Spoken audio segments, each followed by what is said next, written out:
Reviews. Chat. Poems. Comedy. Writing. Interviews. ELFM, it's radio, but so much more.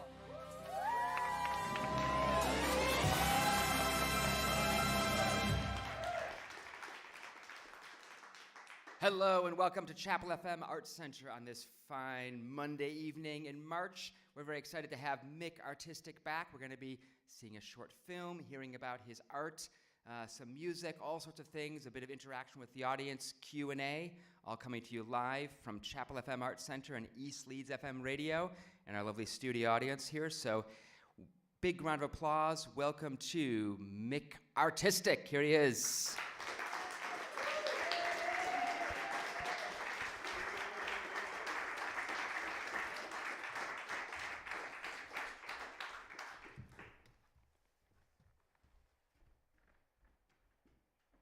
Hello. Good evening, ladies and gentlemen. Tonight is going to be a multimedia night of multimedia. I'll be showing a film called The King of Note, spelled N-O-W-T, and there'll be it's a film that was made early on last year. And I've got the writer with us, John Miller, who will be talking about the film, and he persuaded me to do this film. And it was very strange because I turned up at the film school, the Northern Film School in the middle of Leeds, and it was back in the days when we still had masks and stuff. Come in. It's all right. It's fine. So we had like the mask situation going on, which is still here because actually I've just had COVID about a week ago. I've had it but I'm all right now. So if you want to, give me the cross sign, that's fine. Anyway, we're going to show the film. It's 11 minutes long. There'll be, and then John will talk about the film and how and why he made it, and it's links to Seacroft as well. There is a tenuous link. And then afterwards, there's going to be another section in which I'll be, we'll see the film, and then afterwards I'll be talking about my book, Bags of Life, which is about my life as a portrait artist for 30 years, wandering around bagging people. And I've got there's bags all over the walls and there's bags hanging on washing lines. It's not radio friendly, but they're brown. They've got biro drawings on them.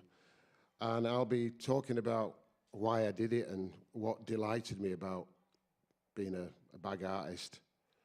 And then afterwards there'll be coffee and biscuits. And then there'll be me and Johnny doing some 45 minutes of exemplary, astonishing music, I hope. So thank you very much. Anyway, we're going to show this film now, I think, in the next minute or two. And it's great to be here at Chapel FM. It's a holy place full of joy and good spirit. So let's crack on.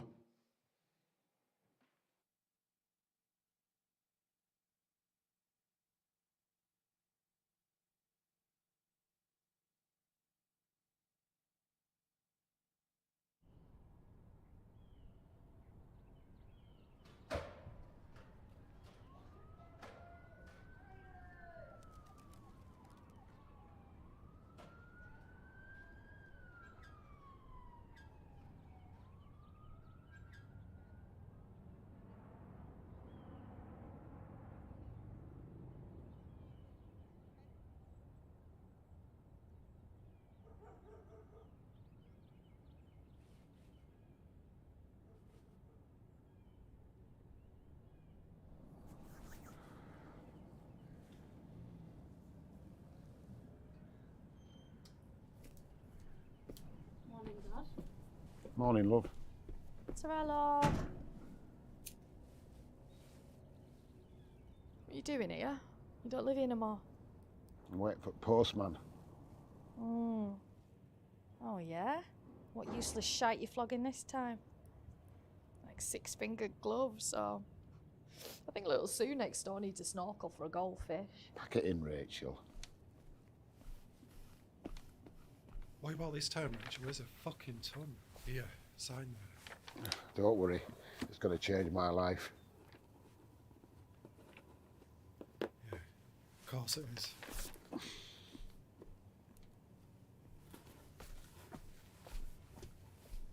Pillock.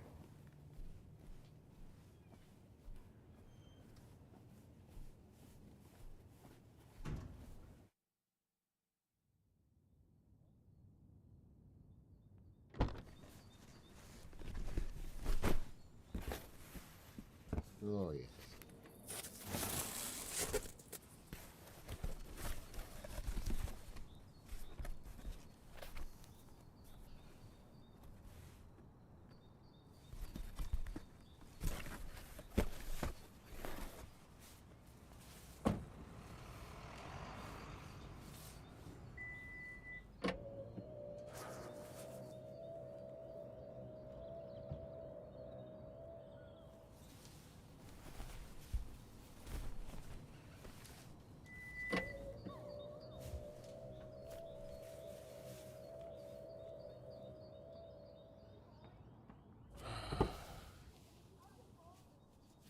Morning, pal. Hey up, missus.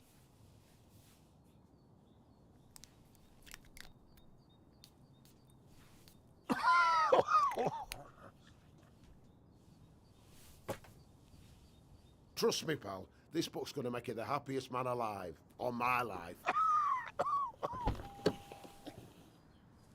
Jesus wept.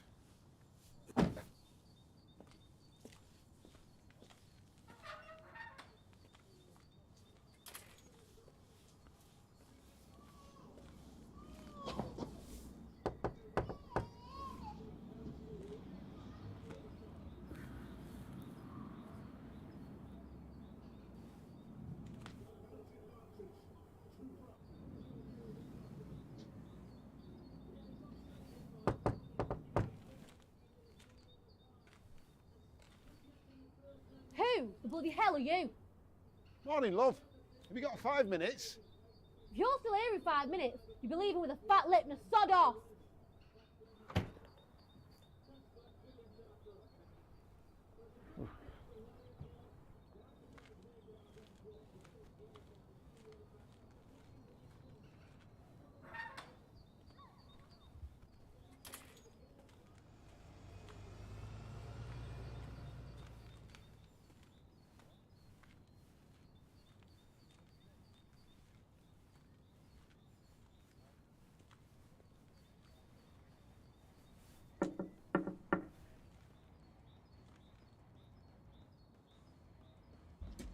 Oh, hiya. It's all right, Mum.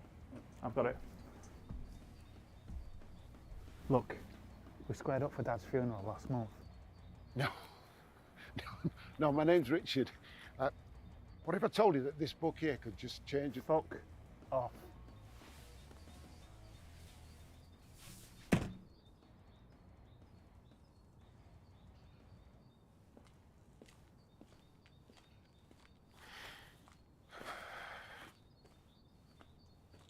Nice swing ball set. Who sold you that pile of shit? You did. Mum!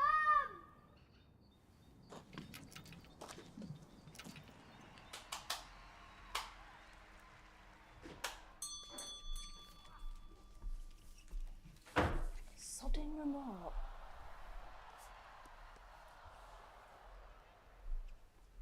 Oh, that lager tastes off. This beer has been sat on that table since we locked up yesterday. What's up your arse? What is it you're selling this time? 3 steps to happiness. Is this some of that self-help rubbish?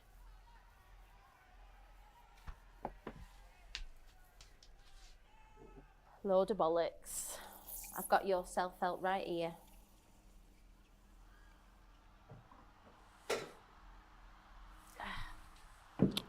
Oh, thanks, Trish. On house, love. And be thankful you're not drinking out a drip tray after that bloody remote control you sold me. Hey, if I sell all these books, I'm halfway towards a deposit for a flat. And if I spend another night curled up on that back seat, I'm going to end up like Quasi, what's his face? No, you're not gay. Fuck off. You know, if you were more honest with folk, you mightn't be in this mess. Hey? Have you read this book? Step 1. Honesty sows the seeds of happiness.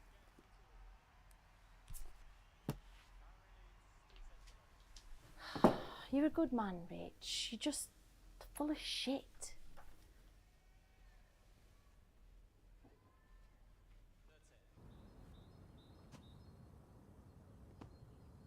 Honesty sows the seeds of happiness.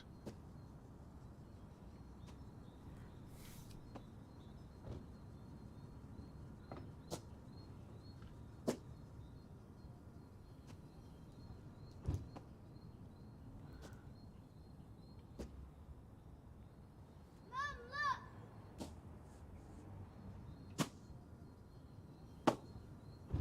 Would you bloody behave?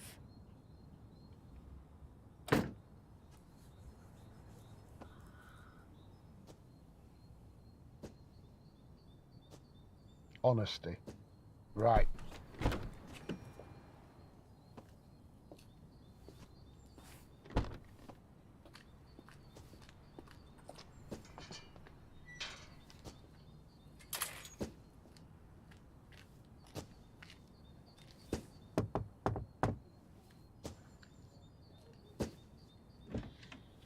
I thought I told you. Yeah. Clearly, love, your life's a bag of shite. But I can change all that with this book here. You look as rough as a badger's bollocks. And I would, with a kid like that.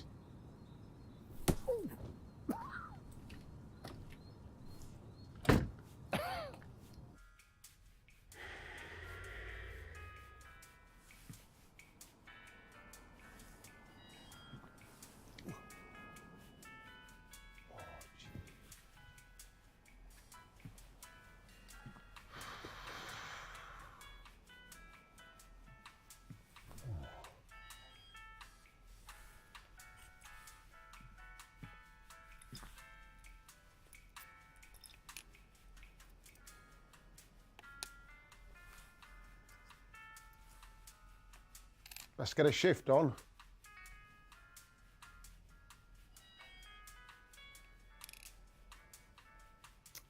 Hey, lass. My gran's been dead 10 years and she's faster than you. Oi!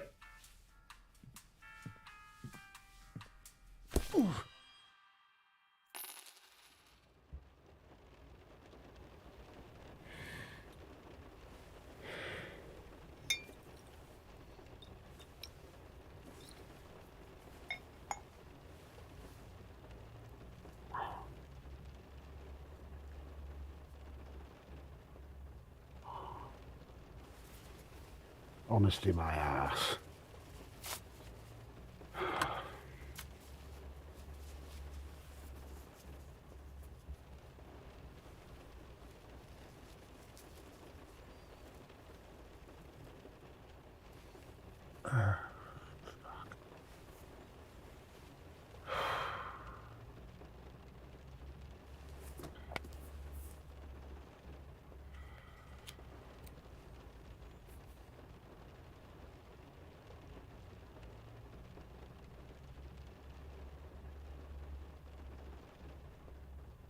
Yeah, time for a break.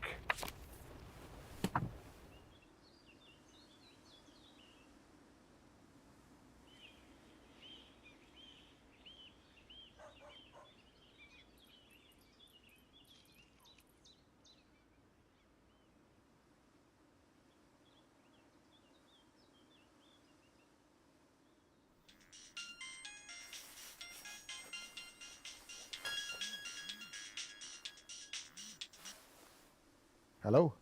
Rich, I've got a bit of work for you, love. Work? It's now exciting, like just a few odd jobs. Oh, that's great, Trish. I don't know what to say. Bright and early, yeah? It's time to get your shit together.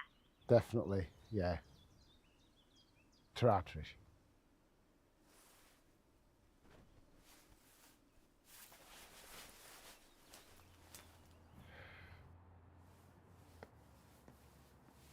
Oh, bollocks.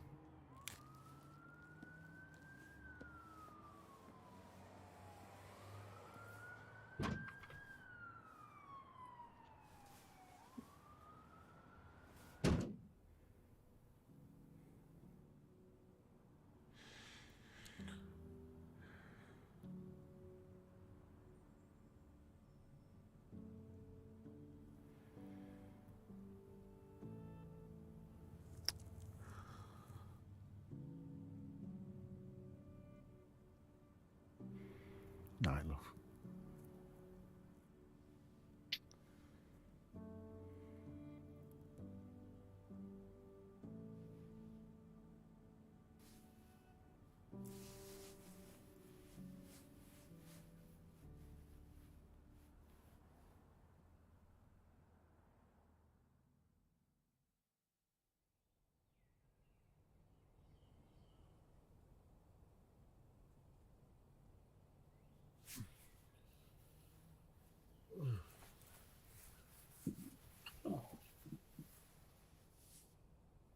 Oh, half an hour yet, Rich.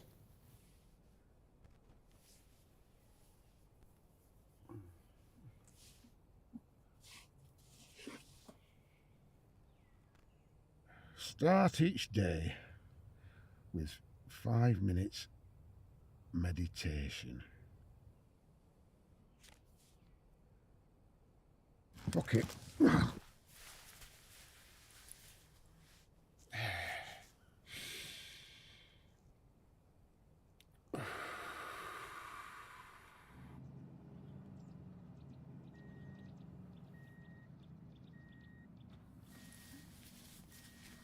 Oh. Oh, shit. Shit. Shit. Oh, fuck.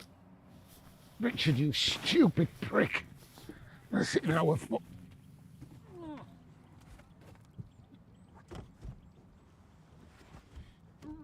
Idiot.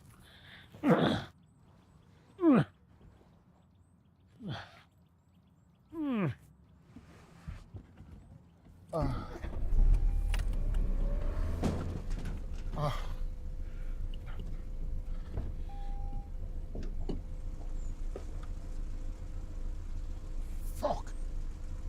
Jesus.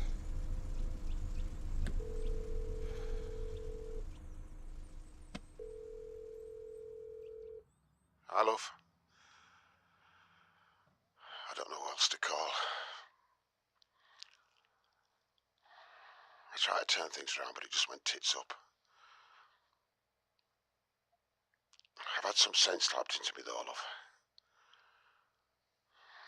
Look, I know we've never had no, but it's been our no. That's all that matters. I just miss you both.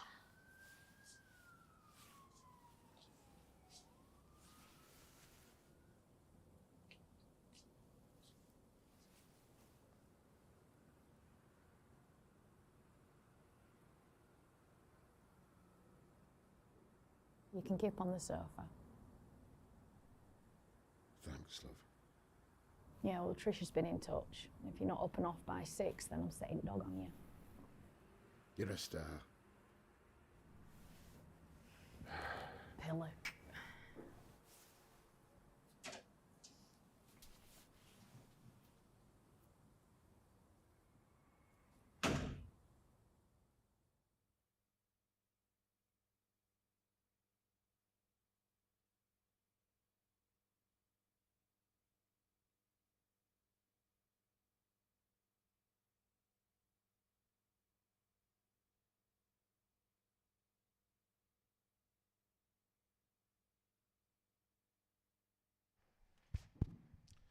Thank you very much. That was The King of Note. And I'd like to bring John Miller on, the writer, on to come and sit down and find a nice comfy chair,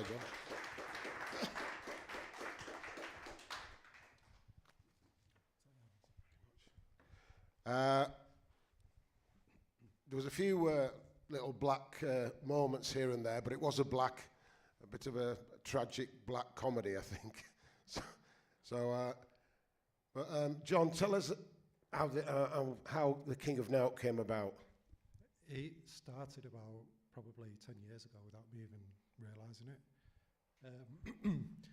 I'd gone on holiday to Spain and I'd taken this kind of self-help book with me, and I was reading this book every day, kind of on the beach and by the pool, that kind of stuff. And at the time I thought this book was like the best thing since sliced bread. And then fast forward to COVID. I'm in my second year of uni, I'm trying to write this film, and when you're trying to do something creative and you're on lockdown and it's not conducive to kind of kind of bolstering creativity. So I felt a little bit down in the dumps. So I turned back to this self-help book, and I read this self-help book. I tried reading it again. I thought, what a load of rubbish. And I realised it weren't the kind of circumstances that were making me feel bad. So when I was on the beach, everything's going to be good. I'm on the beach, sun shining on my face, I'm reading this book, everything's going to be great. But then in COVID, feeling bad. It's the circumstances. It's our kind of response to bad things happening that ultimately decides how we feel, I guess. So I thought I need to put that into a script somehow. So the way my brain kind of works, I wanted to take somebody who was trying to strive to make their life better, but no matter what they tried, the circumstances just got worse and worse and worse.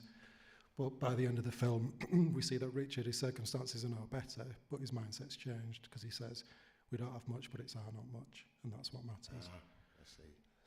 Yeah, it was a lovely project to do because I'd never had to use a script before, and I'm normally, a lot of my life, my creative life is spent winging it. So I spend like a lot of time out wandering around. I didn't know where my next quid was going to come from, my next pound, and I made a living as an artist, and so it was very much a case of just living on my wits, and I had to sort of marshal myself and just follow some instructions and produce a performance, and we had half a dozen guys around me with like microphones and different cameras and stuff, and I'd do a scene, and then they'd say, right, you need to do that again now from this angle. So I'd have to kind of try and reproduce the same emotions, and that felt a bit alien to me, but it was a very interesting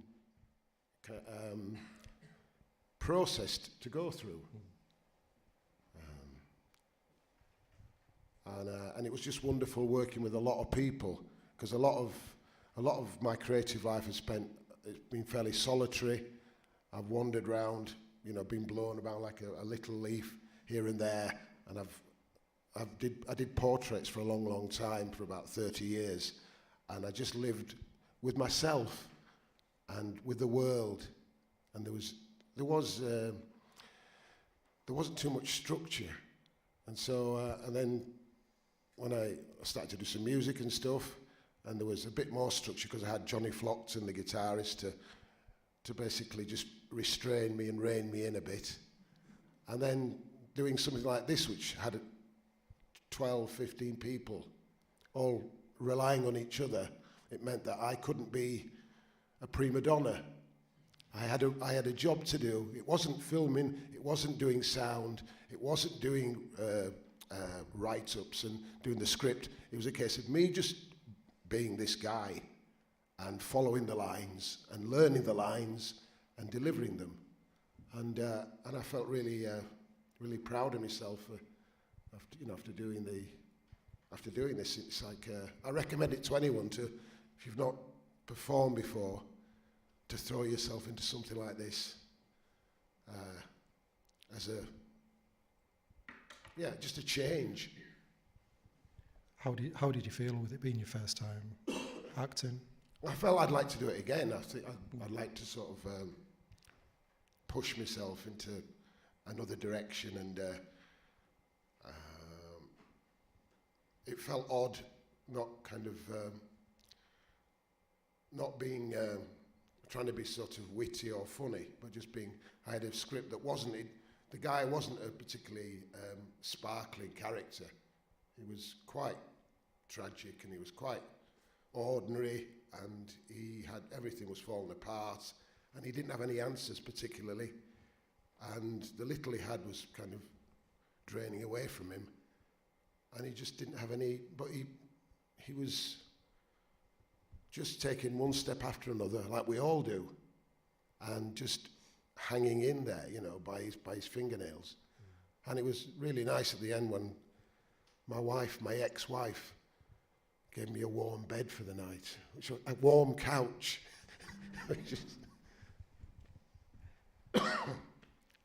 And it was you've got a background in Seacroft as well, John. Yeah, so I moved to Seacroft about 3.5 years ago, something like that. So I grew up in York, and then I got into the Northern Film School and moved to Seacroft. I moved in with my girlfriend. So I've been living in, well, I lived in Seacroft for about 3.5 years, and we've just moved.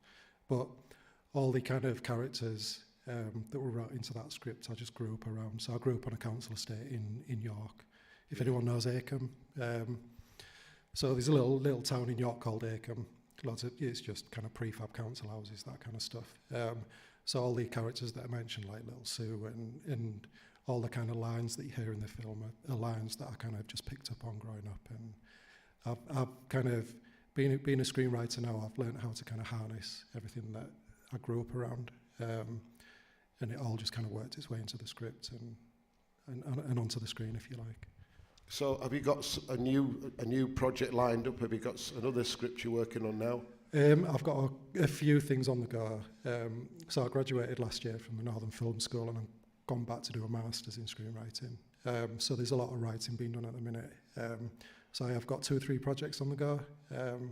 Are they a different bent to sort of, are they tragic comedies or are they serious? Yeah, or are they similar vein or what? There's a comedy I'm working on at the minute. It's kind of, how can I describe it? Like a Brewster's Millions with a very macabre twist, if you like. Okay. And there's a script I'm writing that's kind of in the vein of Ken Loach. If anyone's seen I, Daniel Blake, it's kind of in the vein of that. I've not seen I, Daniel Blake. I'm looking forward to it at some point. It's a very good film. It's about a guy who's just trying to access the benefit system following like a heart attack. But I'm doing a similar kind of thing where a guy who's struggling with depression is trying to access mental health services, and that mental health services in the UK aren't always that easy to access. So I'm writing about that at the minute. So I'm about 30 pages into that. And again, just drawing on from personal experience, and I used to work in forensic mental health as well, so I've got a lot of experience there that I can draw on. In what, sorry? I used to work in forensic mental health, so I can draw on that experience and put that into the script. And so it's just I've got a few things. What's forensic mental health? Forensic mental health, it's so people, patients that have been that have committed a crime, but they've been acutely unwell while they've committed a crime. So rather than go to prison, they end up in like a secure hospital and treated for the mental health. Okay, and so is it like with the medicated? Is that? Yeah, kind of thing. Okay. Yeah. If you heard of like Broadmoor and Rampton, and I have heard of Broadmoor. Yeah, it's the same kind of thing, just a lower, secure setting. So I can draw on all that experience and put that into my scripts as well. But yeah, a couple of projects on the go. All right. Well, thank you, John, for writing the script and for giving me a chance to perform. And I'm going to throw it open to the floor to see if anyone has any questions they might want to ask about what they've seen and about the... Yes, Joe. 1 second, I'm just going to get you on microphone. Hiya, really love the film. Thank you. I don't know if love's the right word, it was a very touching film, so well done. And I loved your choice of main character, Mik. I mean, I've known Mik a long time, and I just wondered, how did you come to get Mik involved in this? Have you known Mik before you did this? Because Mik, you did a great job. You're a natural. Yeah, it was. Really want more of that. For kind of first time acting, everybody commented on how kind of nuanced the performance was and how good it was. But yeah, kind of getting Mik involved. Again, over COVID, we were on lockdown, so we couldn't go into university for our normal lectures. So we had everything over Zoom. And one of our tutors, before every Zoom lesson, just as an icebreaker, he used to play like different music and stuff. And one week it was Mik that he was playing Plastic Fox. And he said, "Oh, what do you think of that, John?" And I was like, "Oh yeah, I've never heard that before, I loved it." I was like, "He reminds me of John Cooper Clarke a little bit." And we got talking about Mik and stuff, and he said, "Mik will be really good for your film." And I thought, "Oh, maybe, yeah." And then I kind of put it to bed for a bit, and then over the summer, I realised that I realised I wanted to pitch my film in the third year.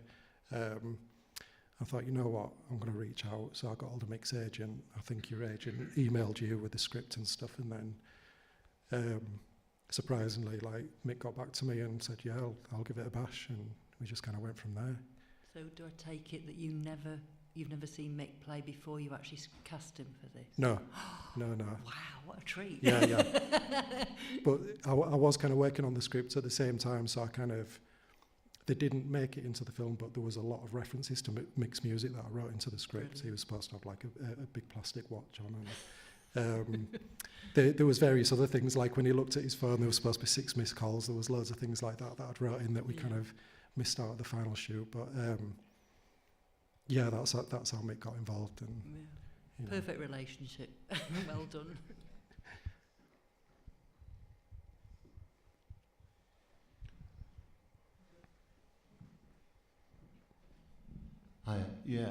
I agree about the nuanced performance. I thought it was just believable. You know, that's what I thought watching it. You know, so so well done for that. It was lovely to just have an opportunity to do that, because I'd never.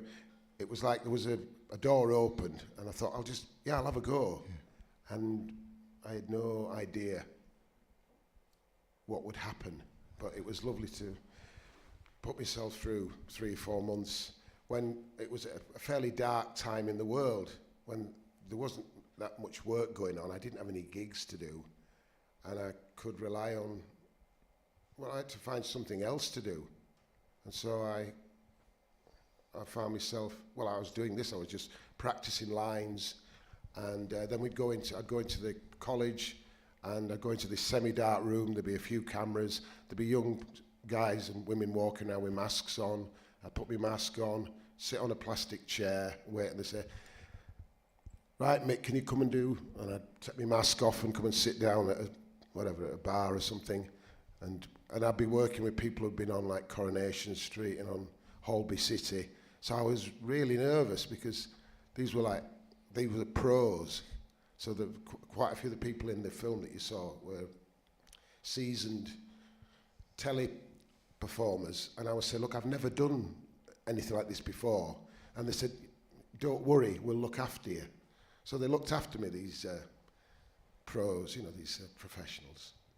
Cup of tea and a biscuit. That's as far as we went, I think.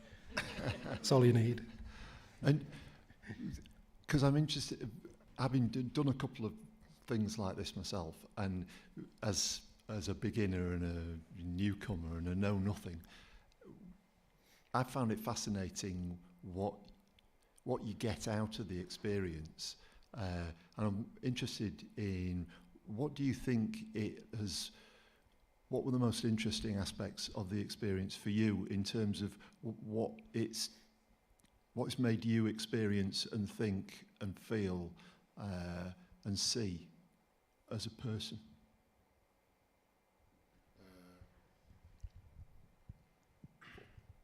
It felt like doing it. I became somebody else, and somebody who wasn't that particularly attractive, and somebody who I had to kind of adopt. I thought, I've got to look after this fella. I have to take him through the next few months, and I'm going to try and just sit with him, and we kind of talked to each other. It felt like there was he was a bit like me. There was a bit. He's an older man, and he had family, and he was in a car. He was sleeping in a car, and I've had moments where I've had to sit in the car because I can't go home because things have not been very good at home. So I've had to sit there and just cry my eyes out because, life's not worked out wonderfully. And I'm thinking, here I am, I'm in the car and I've got to go to work, I've got to find some money, and I have to stop crying and find some strength. So a lot of what was going on with him, I could connect with, and it was a pleasant experience actually, because I could see him as a human being, as somebody who had flaws, and who who had no idea what was going to come next. And I spend a lot of my life like that, not knowing what's going to come next. And I can live with that. And I understand that. And I just think, well, it'll be all right. You know, I've been robbed or I've been kicked out, but it'll be all right. Something will, if I just sort of hold on to that string, I'll be all right. So it was a case of just, finding, almost like falling in love with this fella. Just having him as a friend and accepting him for what he was. And then being him.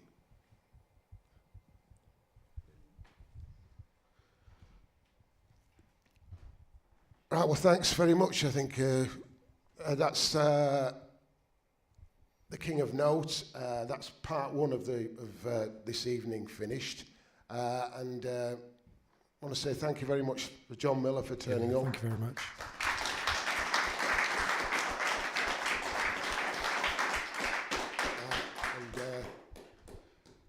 And thank you all for coming tonight as well.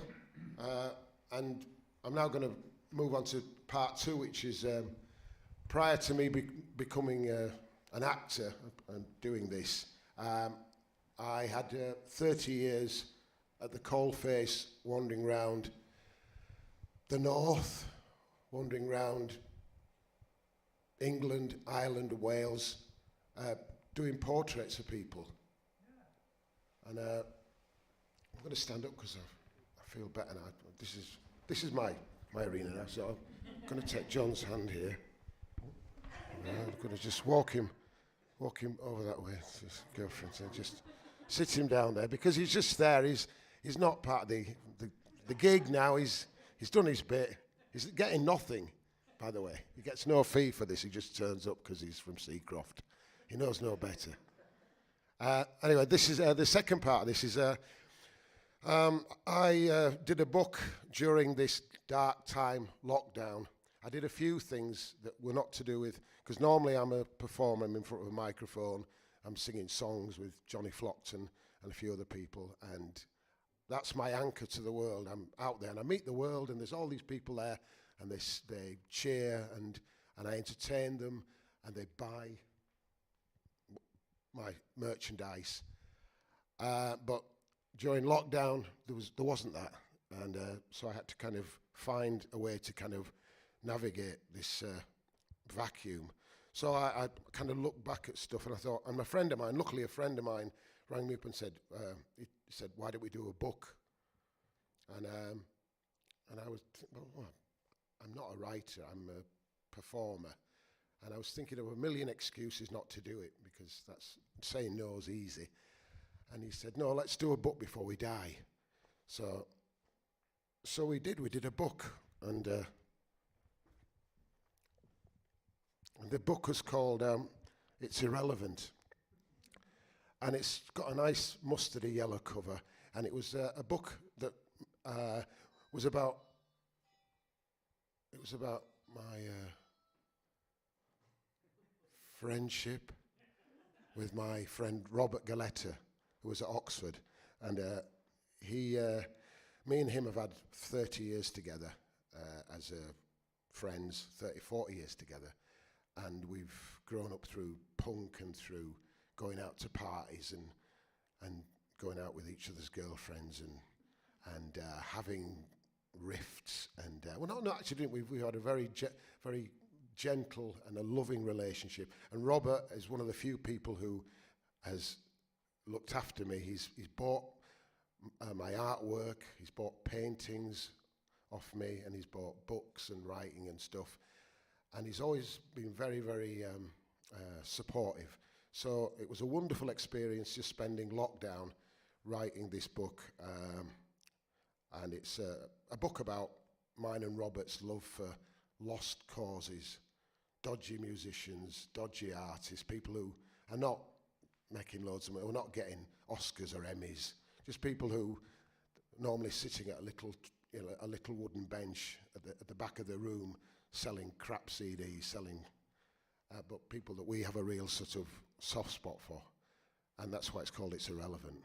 It's just about obscure, lost artists who will probably never, a lot of them are probably dead now as well. So I did a book, and there it was. And Robert, who worked at Bradford College, he had a friend in the printing department, and he made the book concrete.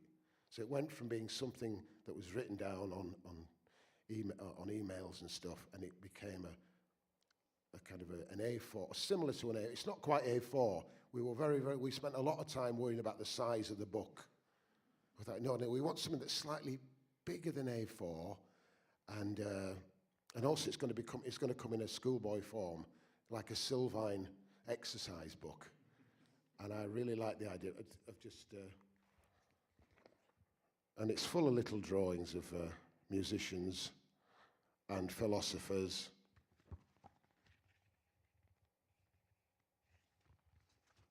There's a philosopher.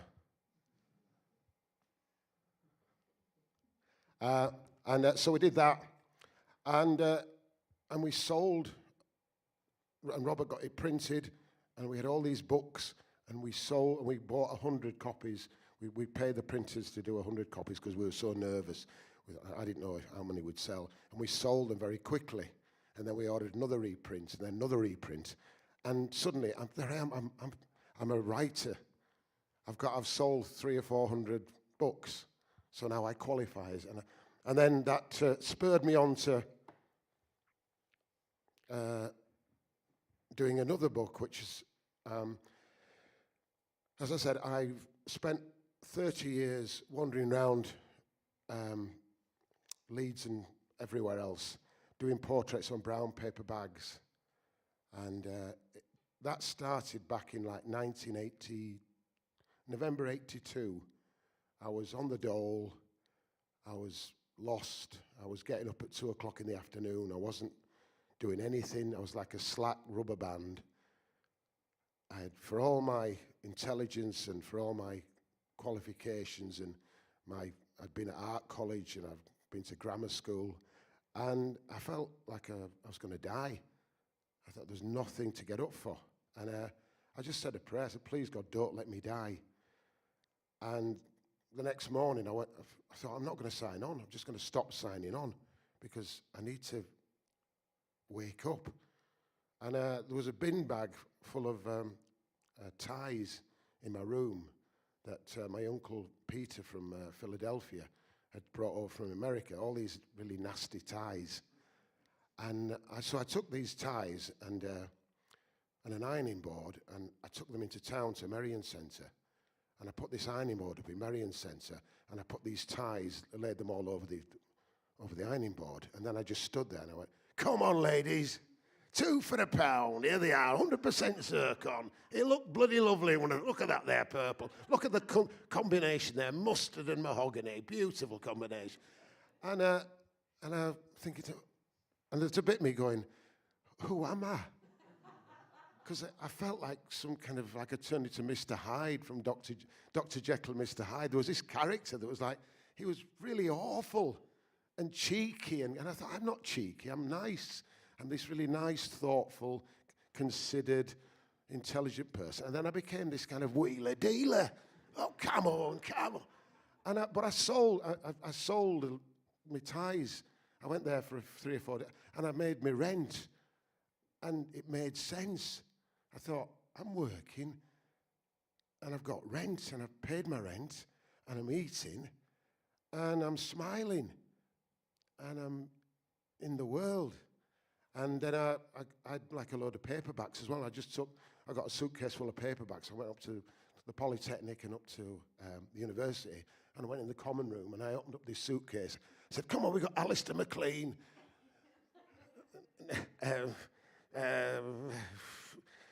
Hammond Innes, they're all there, 50p each, come on. So I was selling paperbacks and back. And it was, I was navigating my situation. I wasn't going back to the door. I'm thinking, here I am, I'm getting money, I'm a salesman. And I didn't like the title because it felt a bit kind of cheesy and a bit cheap. I thought I'm an artist. love punk music and I love this, that, and the other, and there's a place for me. I am a delicate, beautiful creature, but at the same time, this fellow was going, no, you're not. You're a fucking salesman, boy. Go on, sell them. Go on, buy, sell. But anyway, a few weeks later, I was in the laundrette with a friend of mine, and she was sitting there, and I got a pen out, and I started to draw her. And I'm drawing this friend of mine, and I'm thinking I'm drawing somebody in pen. And this is a foolish, I'm going to make a mistake. I'll get it, and she'll be wondering what you're doing. It's just a waste of time. But I carried on, I was chatting. And then after 15 minutes, I'd drawn her. And she was there, living on this piece of paper. And it was like, and I was 27. And I'm thinking, God, I can draw people. I thought, I'm a portrait artist. That was it. I'd suddenly decided that was it. I've realized I know what I am. I'm a portrait artist. And I can make a living. I don't have to sell ties and I don't have to sell paperbacks. I can do this. And I know what to do. I'm going to Seacroft on Friday night. I'm going to take my friend with me and I'm going to sell some pictures in Seacroft. I thought if I can make money in Seacroft, I can make money anywhere. So I got on the bus from wherever it was, Hyde Park, and I was Friday night, and I was just sick with fear. We're on the top deck, and I'm just thinking I'm getting closer. We got to the centre of Seacroft, and there's a big pub called the Melbourne, which is not there anymore. And I walked in the Melbourne, and it was full, teeming, and I took my friend into the corner, and I sat her down, and I got a pen out, and I just thought, I'll draw her again just to make sure I've not made a mistake and that it's a fluke.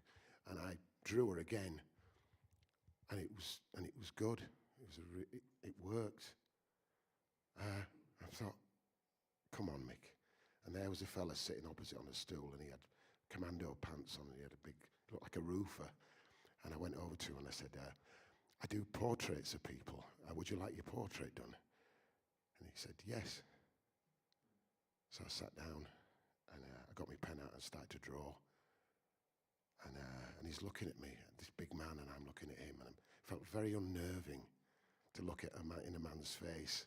And I'm scribbling, because it wasn't my friend, it was just this stranger, and he's just looking at me, and I'm looking at him. He says, how long did it take us? It's 15 minutes. I went, all right. He's looking at me, and I'm looking at him, drawing, and the sweat's starting to come. And the drawing isn't coming. The drawing's not working. And 5 or 10 minutes, I'm thinking, oh, it's not working. And I keep scribbling. I'm thinking, and he says, is it coming on? I said, yeah, it's coming on, yeah. You're nearly done. I said, another couple of minutes. I'm thinking, I'm going to get battered. But anyway, I just carried on, and I thought, come on. And I dragged the drawing round somehow. I managed to kind of make it had some quality of this person, because I couldn't see him. I thought, I have to find him. He has to be there in front of me. And he wasn't there, whatever it was. But I just chipped away, and it was almost like I had a chisel, and I was chipping into the paper. And then he said, you've had 20 minutes. I said, oh, yeah, it's just about done. Hang on. I said, is it done now? I said, yeah. And he said, can I have a look? I went, yeah. And I turned it round. I went, that's bloody good, is that, yeah? And he handed me my money, and then somebody else said, will you do one of me? And then there was a queue of lads, skinheads and all sorts, just there, lined up. And I just sat there, like, at a desk, and they just sat there like some kind of... And my friend said, you look so happy. She says, I've never seen you look so happy. And I was just transported. I was just lost in this. And I went to Ireland a few months later, and I was in a pub in Ireland, in a kind of a bread shop come pub, with this fella called Willie Courtney, who was a mad kind of Irish alcoholic poet. And he was very drunk. He'd been drunk the night before, and I'd stayed at his house, and I'd brought him home and looked after him. And then the following morning, we went down, we were having a coffee, and I noticed these big paper bags on the counter, and there were they were like for like the large uncuts, and they were just sitting there, a big pile of these bags. And I had a biro in my pocket. I'm thinking, this biro wants that bag. I thought, a bag and a biro, a B and a B, a bag and a biro. And it's just this beautiful, black, bland, blank surface. Oh, it'd be wonderful. Wouldn't it be wonderful? I could sell somebody a bag. They could have their own bag. I thought, yeah, and then they wouldn't have to go around with like Tesco bags or Co-op bags or whatever. They'd have their bag. And if somebody ran off with it, they could go, stop thief, and the police go, come back with his bag. Because it was, and it was it would be the coolest thing. And I said to Willie, I said, I'm going to go in the pub there. I'm going to take these paper bags. I'm going to sell a paper bag to somebody. And he said, no, you'll get back. No, don't be stupid. And he was trying to wrestle me in the doorway. And I'm saying, no, I'm going. And I grabbed half a dozen bags. And I went across the street into this pub. And there was a big fella at the bar. And I walked in and I just went straight. I said, I do portraits on paper bags. Would you like your own personal paper bag? And he said, yeah. And he stood there, and I went, bang, bang, bang, bang, bang. And I felt like a lion. I felt like a bloody lion. And I thought, it's going to be all right, this. It's going to be all right, this. Because it's a stupid idea. It's a ridiculous idea, but I love it. And people keep saying, why do you draw on paper bags? And I said, because I love them. I like bags. They say, well, why don't you get some nice paper? I said, no, I like bags. Brown paper bags. And so I decided then, I sold the paper bag and I went out into the backyard and I just skipped in the backyard for joy. I thought, I'm Picasso. I'm a genius. This is it. I don't have to spend any money. All I have to do is, I've got a biro, I've got a paper bag, and I can charge the earth. And I can make loads of money, and then I can be whatever. So that was it. I was kind of on a mission. I thought, I'm going to give everybody a bag. Everybody will have their own personal paper bag, whatever walk of life, whatever station they are. And there's a lot of paper bags over here on the wall. I'd like you to come and have a look at them. So will you come with me? Come and have a look at these bags. And if you want to ask any questions about them, we'll just do a couple of minutes and then we'll... But a friend of mine, Tim Burke, I had a show in London, and he worked out that over 30 years that I'd drawn 20,000 paper bag portraits. So, and these are just all these drawings. There's a fella here actually. Can we have the light on this one here? This guy here, yeah. This one here. You just go. Can we go there? Left. Yeah, this fella here is called Charlie Speed. Now, Charlie Speed was a blues guitarist, used to play in Leeds. And I'd drawn him before, I'd done a cartoon of him before in a pub in the Grove. He was playing in the Grove. And he's about 22 stone, he is. He's about 5'6", 22 stone, massive. And I did his cartoon, and I gave him a Mexican hat, and he had like a big Mexican beach ball. And he said, you made me look fat. And I said, you are fat. But anyway, I met him again about 20 years later, and I was walking through Carveley up it, and there was this lovely drive, and then I went up and knocked on this door, and nothing happened. So I'm walking away, then this big sort of like dormobile, kind of beautiful van turns up into the drive, and he gets out with his wife, and he just steps out, and he's just been for dialysis at St James, and I said hello, and he said, oh, you're Mik. Mik Artistik. I said, yeah, you're Charlie Speed. So he said, what are you doing? I said, I'm doing portraits on paper bags. I said, would you like one? He said, yeah, come in. So I went into the house and we sat down, and he's sitting there looking at me, and got a cup of tea sorted, and I'd just had fish and chips, and he said, oh, I can't have fish and chips. I miss fish and chips because I've got, my kidney problems. I've got a strict diet. But anyway, so I'm sitting there drawing him, and he's got this lovely, kind of beautiful, kind of boyish face. But his pallor is yellow from the kidney problems. And after about 7 or 8 minutes, he falls asleep. So this is Charlie Speed, kind of after 7 minutes. So I got so much of him, you know. So his wife says, you'll have to come back and draw him again. But it's because of the dialysis, he's knocked out. He just can't do it.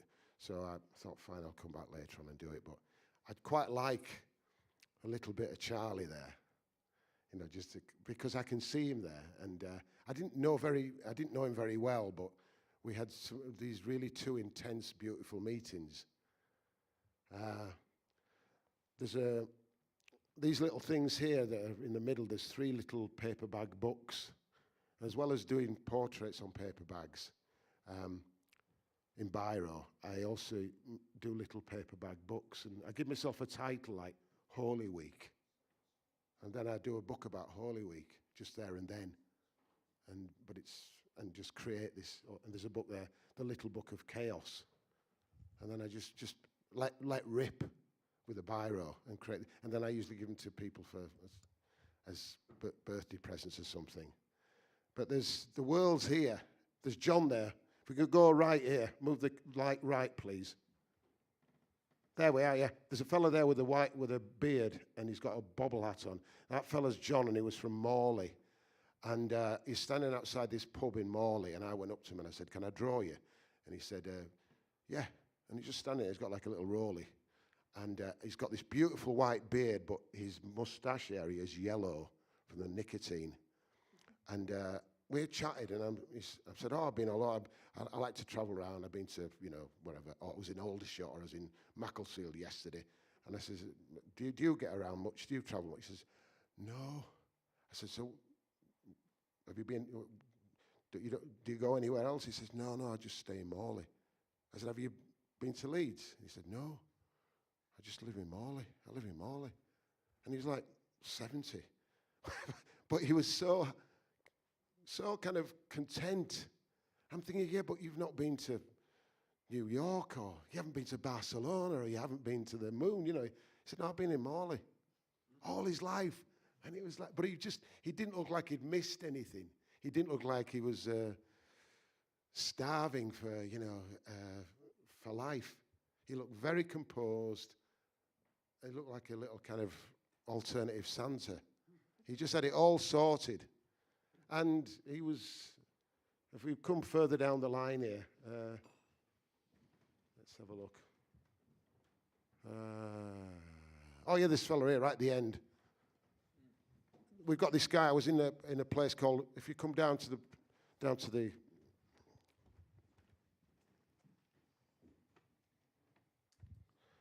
I was in a pub in Hunslet, and this man was standing in the doorway, and he had sportswear on. He had like sort of like a shell suit on, and he was, I think he was about kind of 31 or something, but he looked really he looked like he had a really hard paper round, and there he was standing there with his crutch and just standing. And I said, "Can I draw you?" And I drew him. And he was chatting, and all his mates were like, around giving him a bit of grief and stuff. But it was a noisy pub, and sometimes it can be hard in some of the areas that I go in, and I have to kind of be on my guard. I just have to be on the balls of my feet, because the lads will just rip the piss out of you. And I'm standing, and all his mates are around him, and he's just standing there, and he's like a big stick. Like a big dignified stick, and he's got little rings and everything. And we chatted, and then at the end, I just kind of looked down, and he's got these silver trainers on, these silver Nike trainers, and this crutch. And it was such a kind of a contradiction. There was no chance he was going anywhere sports-wise with his stick, but I couldn't draw his trainers because the bag ran out. I thought, shit, I could have just had a chance to draw his trainers. I got a commission a few years ago by Leeds Art College, sorry, by the Art Gallery. I was outside the Henry Moore Gallery, and they had this big gorilla that they'd got that come from Birmingham. It was and it'd been in a scrapyard for years. It'd been done by this. It was a commission that had been done for this I think Birmingham Art College or something, and they'd rejected it, so it ended up in a scrapyard, this big gorilla, and it's about 30 foot high. And then it kind of re-emerged about 4 or 5 years ago, and it's been touring around now, this gorilla. It goes outside galleries, and it's King Kong, basically. But they asked me to do a drawing of this gorilla, and I needed 2 bags. So he's on 2 bags, because I got as far as his knees, and then I had to an extra extend the bag. So they bought 2 bags off me for I charged them for both bags. So anybody like to ask any questions about the bags? How much do you charge for a portrait? How much? Well, when I was doing it, when I started initially, it was back in '82, it was about £3, £2, £3. And then by the time I was doing it, well, the King Kong one, I could charge 120 quid for a paper bag. And then people say, will you? During lockdown, I started to draw again because people would send me I was online. That was my life. I was online for 18 months, like we all were.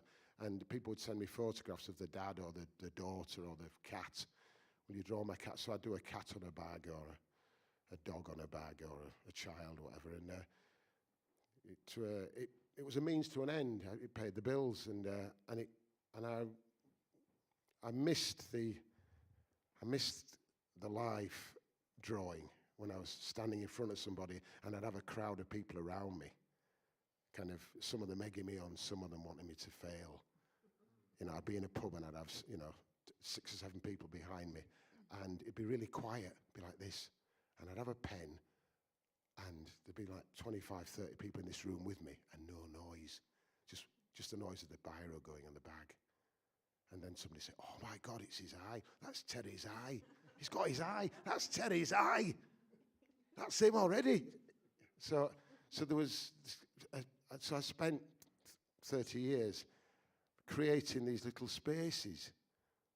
I'd go in funeral parlours, in fire stations. And anyway, and just walk in and say, hello, I draw people on paper bags. And they go, this is a funeral parlour. I say, I know, but would you like a personal paper bag? And they say, well, can you come back at lunchtime? So I wanted to sort of investigate. I wanted to, it wasn't enough for me that I could draw a picture. I just wanted to get into people's backyard. I wanted to kind of get in there, and they said, oh no, I'm not ready. Look, I'm in my overall. I've got my little badge on there. I said, no, you look great. Let me just draw you with your badge. Kevin. Or whatever. So I caught people and I got them on the spot. So they weren't prepared. And that was the delicious bit of it, the fact that they were there in all their dignity and beauty, just getting by, just surviving and being beautiful. And, those guys would start crying sometimes. I'd be drawing and I'd see tears welling up in somebody because somebody said, look, nobody's looked at me. Nobody's looked at me that long. My wife doesn't look at me that long. Or there'd be a lad there, and I'd do a drawing, and he'd look at the drawing, and he'd start to cry. And he'd just say, that's great, that. And so it was a really extraordinary period. And this book here, I'll just... So I thought I have to do something about... I have to kind of have a testimony to this life, because there was so much that happened and so many kind of extraordinary moments that when I'd go out drawing every day because I had children and I had bills to pay, but I just followed my guts, and I'd say, please don't let me get beat up today. Now and again I'd have shit would happen, because 30 years, sometimes I'd get taken, somebody wouldn't pay, somebody had locked the door and leave me on the outside. I got robbed by a bunch of guys, and they took the money out of my pocket and left me with nothing. And then I went home and I drew them again on paper bags and then gave them to the police. they robbed a portrait artist. Stupid thing to do. So I had I had it 5'7", that's Tommy, pockmarked skin, look, and then I drew his little kind of like his signet rings and that. Got it all in, and then I handed it to the police, and they went, all right, thank you, and off they went, and they found these guys. So it was just, somebody said, oh, can you draw my accident? Some guy was, I was in the Times canteen in the early 80s, and I used to go around these canteens, the newspaper canteens in Fleet Street, because you get a cheap meal, subsidised meal. And there was a guy there who was a printer working there, and he said, oh, can you do my accident? Because come with me. And he just led me down the stairs into this, where the printing rollers were. And there's these massive, great rollers about 20 foot high. And he said, look, what happened was I was feeding some paper into the machine from one of these rolls on a step ladder, and I slipped. And the roll moved, and I slipped and I fell. So can you draw me falling through the air? In my overalls, and can you do me smiling? Or can you do like my moustache as well, so it looks like me? Then I can give it to my solicitor then to make my claim. So I'm there. So he's going like this. So I've had various commissions. I've had some wonderful commissions because people just say, oh well, he'll record something. So people gave me things to record, so I'd just draw. You know, I'd draw people's bikes or their whatever. And a lot of the time, I just draw because I was in the swim with ink. It made sense to me. This is what I do. You know, it's like now I've got a microphone in my hand, and this is my kind of tool because I'm on stage maybe 2 days a week. And so I'm comfortable with this, and I know how to hold it. Like unlike John, who can't hold a microphone, he was struggling. I was thinking, John, man, hold it to your mouth. But I knew what I was doing, and I realised that I had a kind of it was an important job I had, despite the silliness and people saying, well, why? What are you doing? And have you not got? Why don't you get a job at the post office? You know, why don't you just? How can you've got kids to feed? But I thought, no, I have to do this. There's nothing else. I have to do this, and I secretly I loved it. And not, I've had so many conversations. People are always trying to sort of give me another job, another kind of another. Why do you do teaching? Why do you do this, that, and the other? And I went, but I just wanted to get in somebody's face in a pub in Hunslet, and have all these lads around going, look, what are you doing now? I said, I'm drawing on paper bags. Why? And just living in the moment. So at present we have this book, my book, Bags of Life, and nothing's. It's sitting there. It's Gideon Coe on Six Music he's got a book club and he's going to be talking about it. I'm at present trying to get a publisher for it, and I'm sending it out to willy-nilly to here, there, and everywhere. I've got a couple of friends who are publishers and stuff who are helping me, and it's really hard work because it's not my world, the world of books and publishing. So I'm having to it's not like I can go on stage and I get paid and all. I'm having to just be patient. And my mate who's helping me who helped take the pictures and stuff, he said, look, I've been published, but it took me about a year, 18 months. And I'd be just sending books out. He said, it just needs to hit the right desk. So I'm waiting for this book to hit the right desk, and then hopefully it'll be out and about in the world. But I do actually have copies of the other book, It's Irrelevant, which, if anyone fancies a copy, they're £15, and we'll have some CDs as well from my other life, my new life as a performer. What we're going to do now is we'll have a break, and we'll have some coffee and a biscuit, and then afterwards we'll come back in 15 minutes, and me and Johnny will do our music. But before we do, if anybody wants to say something or want to interject, yes. Hi. What would your response be to people who choose artificially generated art over actual artists? who choose artificially generated art. Well, it's art, you know. It's each to their own. It's, you know, I survive. I've done this stuff here, and I've managed to make a living as an artist and with my music, but I don't kid myself that everybody loves what I do. So as long as I think people do what they need to do, and if other people like it, then that's it. That's kind of an equation. What you know. There's a friend of mine who's a great photographer, and his daughter is doing. She's about 11-year-old, and she's been putting some pictures on Instagram, and they're obviously created by a computer, but she's drawing with a computer, and the drawings look amazing. But you can tell it's not done with fingers, and there's something about the line quality. But I gave her 2 thumbs up for 2 of the pieces that she put because I thought they were really wonderful. So I don't know. I'm not particularly technical. I'm not a technical person.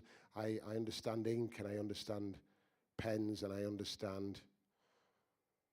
That's about it. And words and ideas. Machines and stuff defeat me, and computers, and so you're asking the wrong person, really. But if you know, arts is a very large area. Anyway, thank you very. Oh yes, sorry, Joe.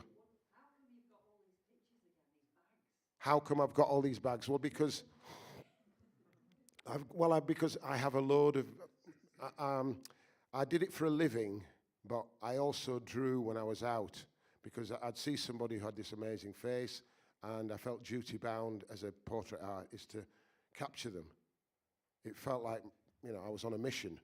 I was on a mission to stay alive, feed my family, but also I wanted to just capture somebody. So there's a lovely guy here who's got like a bomber jacket on, and he had no teeth, and he had these really tight jeans on. They were too tight, and they were like kind of. He had the body of a 16-year-old boy, but there was something quite. So, but I wanted to capture him because he looked extraordinary. He had this, and he was in this pub in Armley, down in Wortley, whatever, and he had this bomber jacket on, and no teeth, and these really tight jeans on, but he had a great figure. So I just drew him, you know, because he was there. He's this extraordinary, beautiful person, and I just love people. I love looking at them, and I want to draw them. I want to just do their pictures and bring them to life. So these have been sitting in these bags have been sitting in a box in my house in Armley, and I started putting them on the wall today, and they come alive. These people are just. I'm going, oh my God, hello. Oh, I remember you were a bastard. He said, I'm not going to give you any money for your drawing. I've got no money. And he had this business selling bloody Christmas trees. He was doing really well. And he had a great face, but he wouldn't give me a fucking cent. But I drew him, and he's there. So I've got him. Right, well, go and have a cup of tea now, and we'll see you in about 10, 15 minutes. Thank you.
Welcome back to Chapel FM, and here we are in the chapel, and we're going to rock-ish.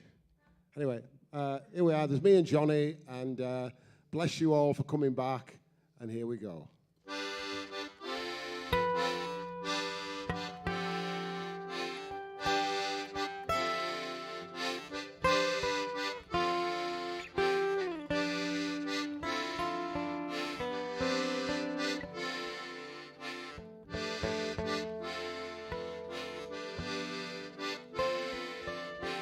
David Bowie was a funny man. He lived in space in a little tin can. Actually, he didn't. He lived in Stoke. But that was just one of his jokes. I miss him and I would have liked to kiss him and shake his hand. He was a funny man.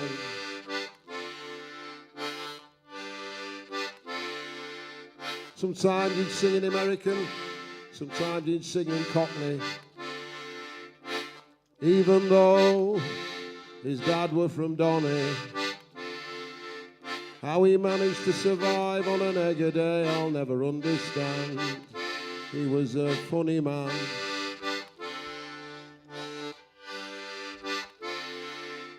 At Christmas, he'd have a Malteser.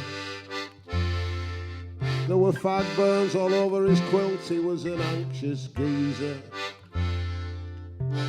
Probably never had a bag of chips in his life, except silicone chips, when he was doing his downloads and his sonic experiments with Robert Fripp.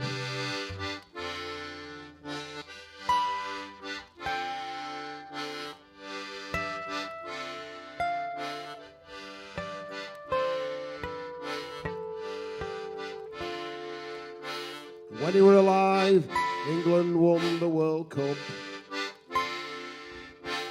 Golden years.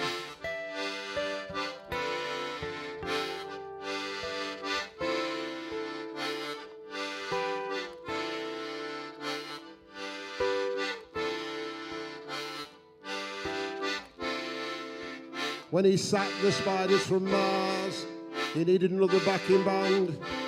So who did he turn to? Where did he go?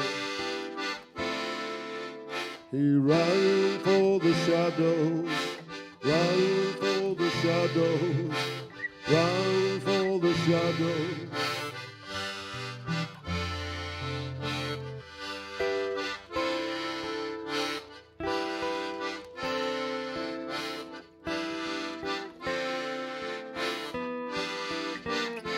Sometimes the police were called because they thought he were a druggie. But he'd tell them a joke and then they'd go away. He was a funny man.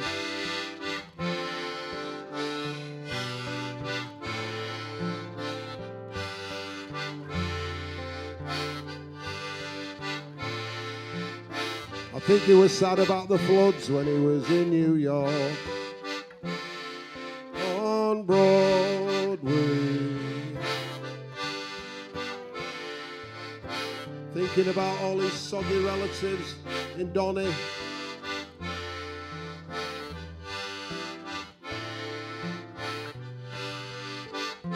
And he remembers standing in the stands watching Donny against Man U, and he'd be chanting, wah, wah, wah. Wah, wah, wah, Georgie Best, wears a dress, so do I, fits like a glove, wah, wah, wah.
big bloody armchair in the street, lying on its side, you can see its casters. It's all done up in a velvety green, finished off with a blondish tassel. Should I take a chance and get the van? I could be back in the next 5 minutes. It could be clean, it could be dodgy. A cat or a fledgling could have shit on it. The gang must have left it, or they couldn't fit it in. They've got a 2-piece, and I've got a 1-piece, and it's a lovely night to sit outside. It's a lovely night to go for a ride in a big bloody armchair. Just opposite Debenhams. Debenhams not there anymore. You just set off. I've just come round the corner from, just been to the market, bought myself some sourdough bread. I'm just heading on down and taking it steady, taxiing down towards the Adelphi. Doing about 10 miles an hour. Trundling along. The chuggers are behind me. They're all back there. I missed them. There's a solitary busker there. Doing some rapping. Moving on down. There's little kids there, and I'm picking up speed. I've got a magazine. I can do what I want. I'm an old man in a chair. And all the little boy racers are going, look at him, look at him, look at him, look at him. Now he's doing about 40 miles an hour. In a big bloody armchair. The world's going past and the wind's blowing through my skin. Fantastic. Looking around, I've got a little magazine on my lap. I've got the big issue. There's nothing in the big issue. There's 2 pages of writing. The rest is drivel. But I buy a copy religiously. In a big bloody armchair. I've got some nuts in my hand as well. I'm just from Poundland. Nibbling. I fancy a pie. I fancy a vegan pie today at the Adelphi. I'll be pushing my way through. I'll come down and shove my way through all the professionals, all these IT folk and this, that and the other. People sitting outside with lovely lanyards. In a big bloody armchair. The wind, the sky around me. I'm alive, still alive, in my big bloody armchair.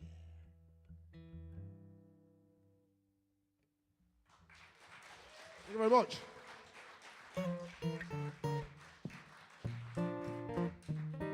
Johnny Floxen on guitar. Look at him. And his silver shoes. Walking down the street and I see an old guy. Look at him and he sees an old guy and we look at each other and we see old guys and we're both gonna die.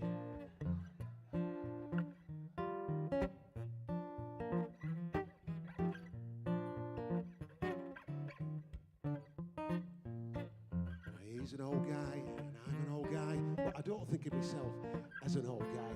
And he's got a flat cap, and so have I, and we're both gonna die. Going to the shops, I spend all afternoon going round the shops, and I push a bloody trolley round the bloody shops, and I only buy 3 items. Young people everywhere, they've got lovely teeth and lovely hair and tans teeth and tattoos, and they're all gonna die. I'm standing on the grass, and I'm standing on the grass, and I'm standing on the grass. I can't run on the grass. I can stand on the grass. I can't run on the grass because I've got a dodgy knee. Football, I really like football, and I love bloody football. And I think to myself, I could do that. There's no fucking chance. There's tablets, there's loads of bloody tablets. I'm standing in the bathroom, I'm looking at my tablets, and have I taken my tablets today? I can't remember. I see an old woman, and she's a nice old woman. I think, she's not bad, she's a quite nice looking woman, and I think to myself, what am I doing? What's going on? Half-price fish and chips, half-price fish and chips. I can get on a bus. I've got a fucking bus pass. I can go down to London. I've got a senior rail card. It's fantastic.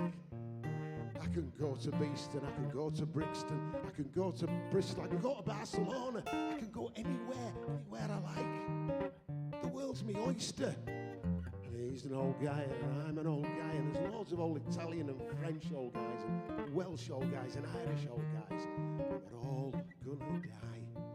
Je suis mort, je suis mort, je suis mort, je suis mort. And I'm bloody Irish, but I don't know any Irish, but we're all gonna die.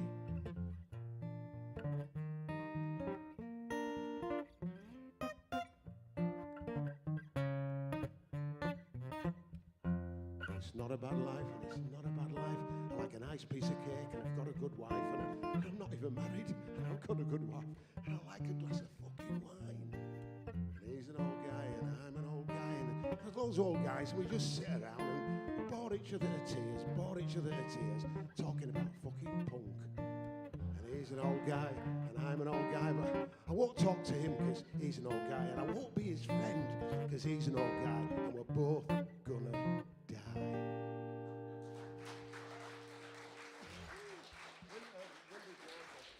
Thank you very much.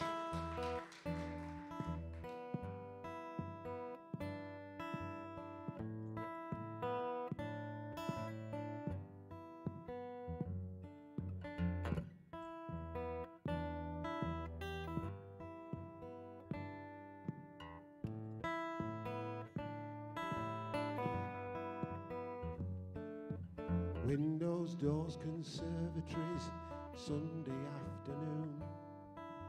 Why am I bloody working on a Sunday afternoon? Pulled up by the postbox, underneath the trees. The air is still, the street is quiet, there's a hint of a honeyed breeze. Bury my van at Wounded Knee, chuck me lanyard in the back. I'm sick of working for this bunch of cowboys, I don't want to go back. Too many roads to travel, too many sights to see.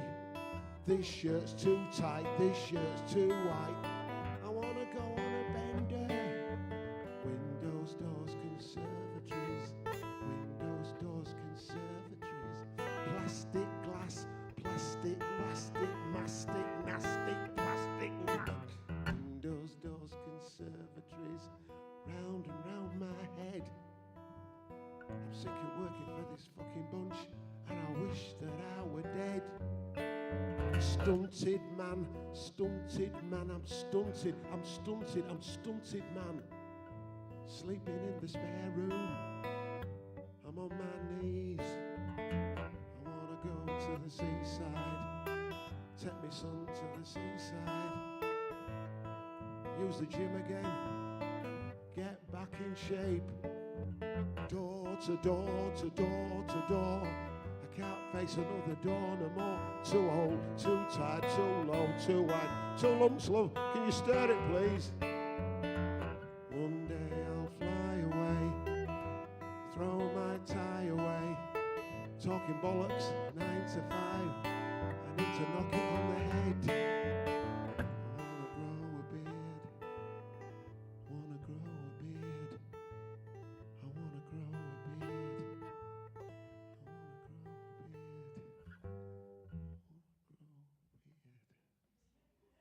Yeah.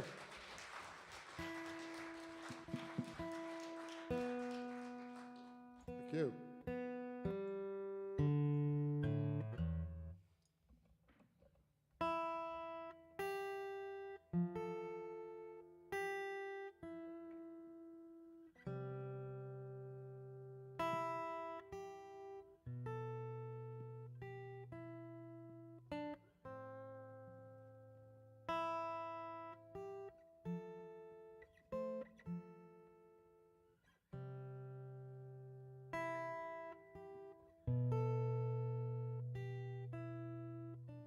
He's a bullying son. He's messed my life up. I've lost my work. I've lost my career. A bullying son is a man to be avoided. That's why I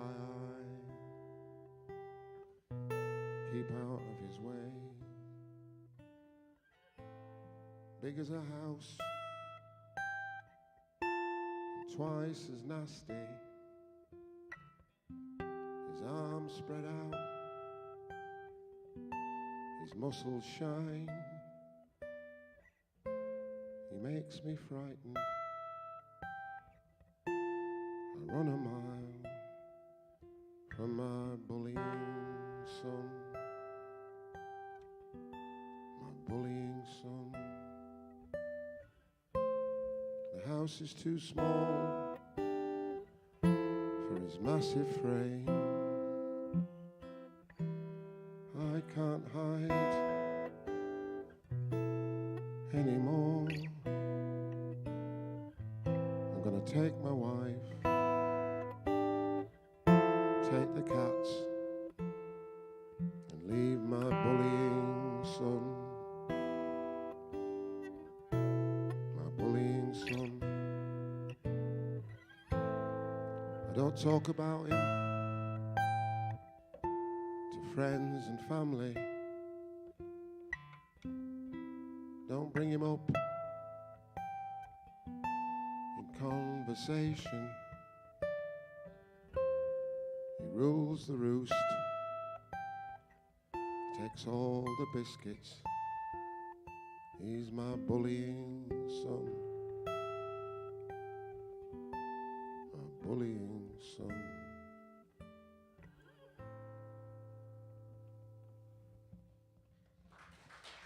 Thank you.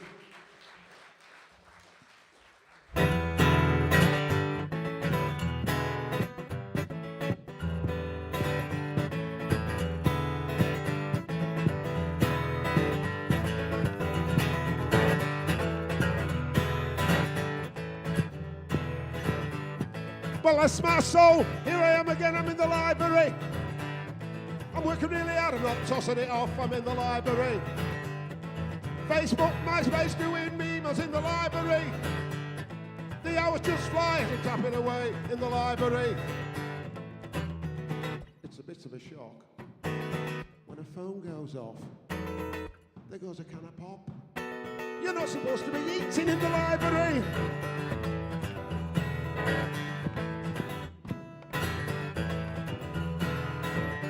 Well, it's a hardcore crew I belong to in the library. There's Lenny and the Jenny and there's Arthur and Lee in the library. The staff get to know you, but they keep the distance in the library. They seem to be spending more and more time in the library. One of the staff, she's got a voice like a foghorn. I don't understand. But she hasn't been sacked from the library.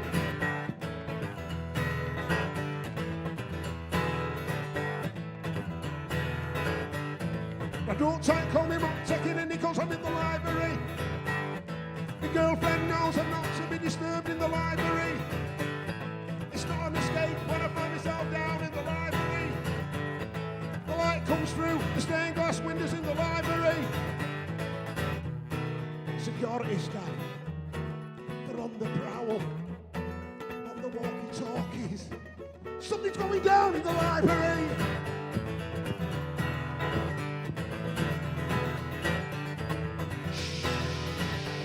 Keep it down. People are trying to learn. People are trying to read. People are trying to sleep. I believe. Go.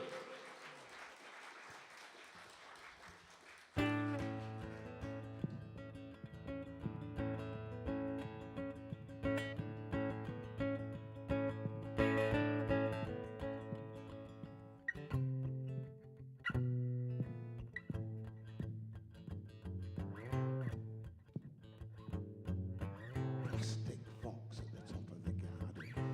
plastic fox curled up like a child. Pride of place next to the water feature. Plastic fox has got a snail on his head.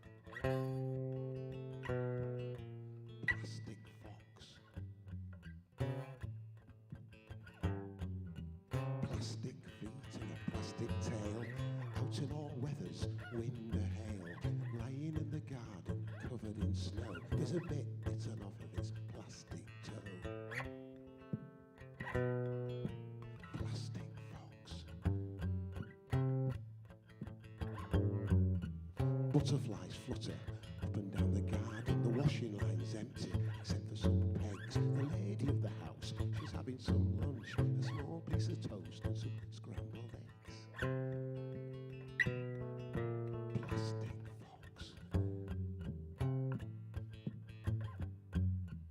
Plastic fox, it came out of a box. Plastic fox, it was a present from her son.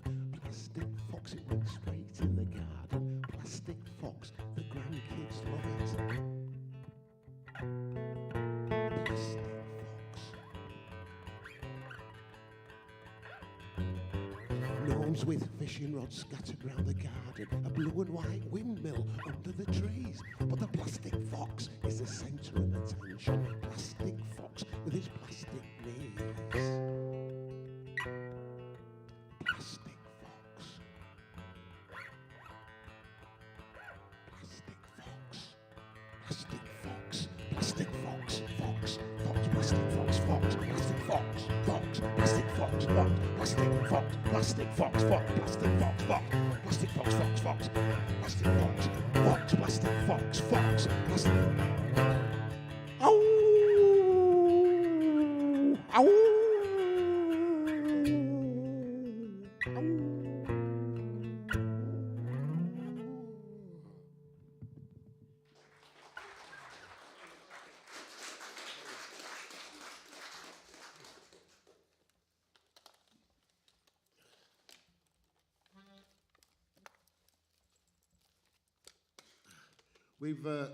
We've got a few CDs downstairs, and we've also got a mailing list. So if anyone would like to join our mailing list, and I do some writing every 6 or 7 weeks, and you'll be party to that. You can read what I write, and or not. But anyway, there's a mailing list. And thank you for all coming out tonight, and for Chapel FM for putting this on. And we'll just carry on.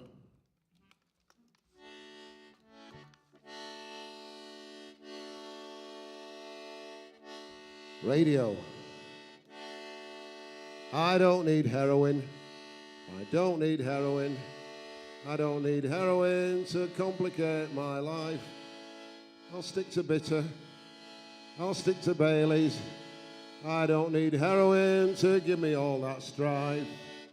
I've seen the needles, the scabby needles, the bloody blisters and the weeping sores. And I don't need heroin. I don't need heroin. Heroin is something I abhor. No one ever offered me heroin. I didn't seem to be that kind of guy. Guess I was lucky, fucking lucky. It was something that I never got to try. I'm 67, a bit bloody late now. I've got 3 kids, an ISA and a wife, and I don't need heroin. I don't need heroin. Heroin to complicate my life.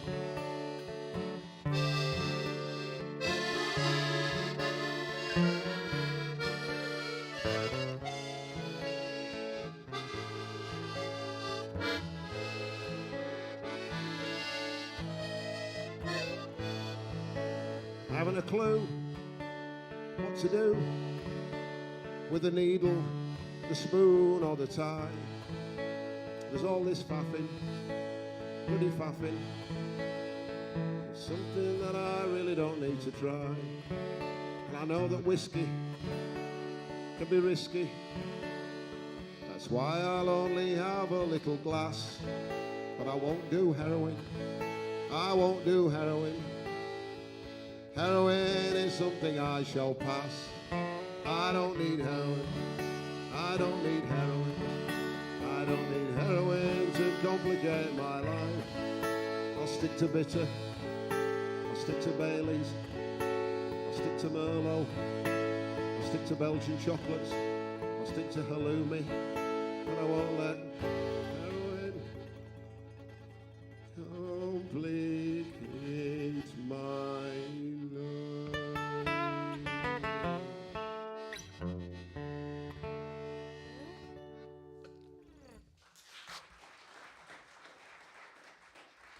Thank you very much.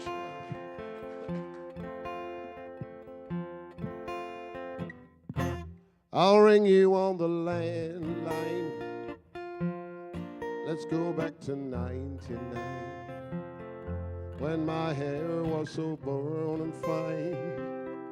We were living in clover. I'll ring you on the landline. I really need some quality time. Leave the mobile phone behind. We'll talk like we used to do. Now we can sit in the hall for an hour or more and shoot the breeze. Pretend that we're alone and no one's listening in. I'm gonna close the door and join you with a phone and a glass in my hand.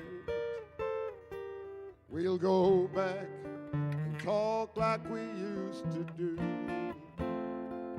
I'll ring you on the landline. Let's go back to the days of change. Outside the phone box in the rain, inside the phone box in a pool of piss. I'll ring you on the landline. We got a lot to talk about. Don't be a stranger, give me a shout. We'll talk like we used to do. Now it's a funny thing, I got so many friends, but there's no one here tonight. I'm stuck in a hole, I'm a forgotten soul, I'm just trying to reach the light. Now life is fine and life is dandy. I got 100 pair of shoes, but I just can't seem to shake these lonely blues. Yes, I'll ring you on the landline. I really need some quality time. Don't feel connected to this world of mine, but I still remember your number. I'll ring you on the landline. Yellow pages on my knee, a glass of wine and some crackers and cheese. We'll talk like we used to do. Yes, we'll talk like we used to do. Oh, we'll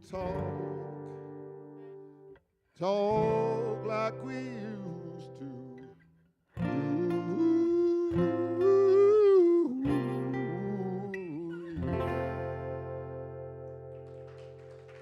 Thank you.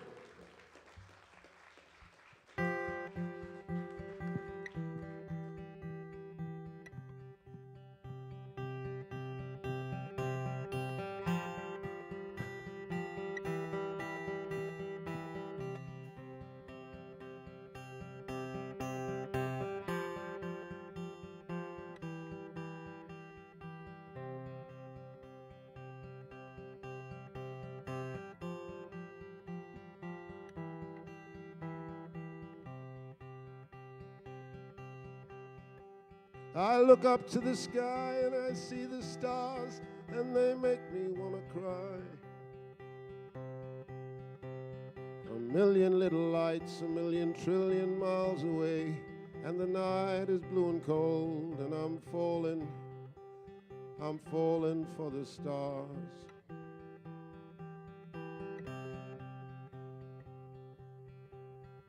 I remember I'm a little boy of 7, and I get a torch for Christmas, and I shine my brand new shiny little torch into the sky, and I want to hit the stars.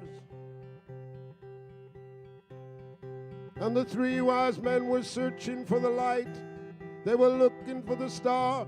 They were searching for the light. They were looking for the star.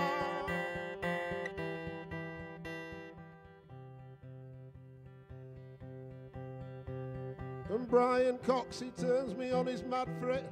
The science and technology, the wonders of the universe. And I'm sitting and I'm staring at the telly. I'm listening, I'm laughing, I'm loving it. And I'm standing in a puddle in Hunslet, and everything is dirty, black and grey.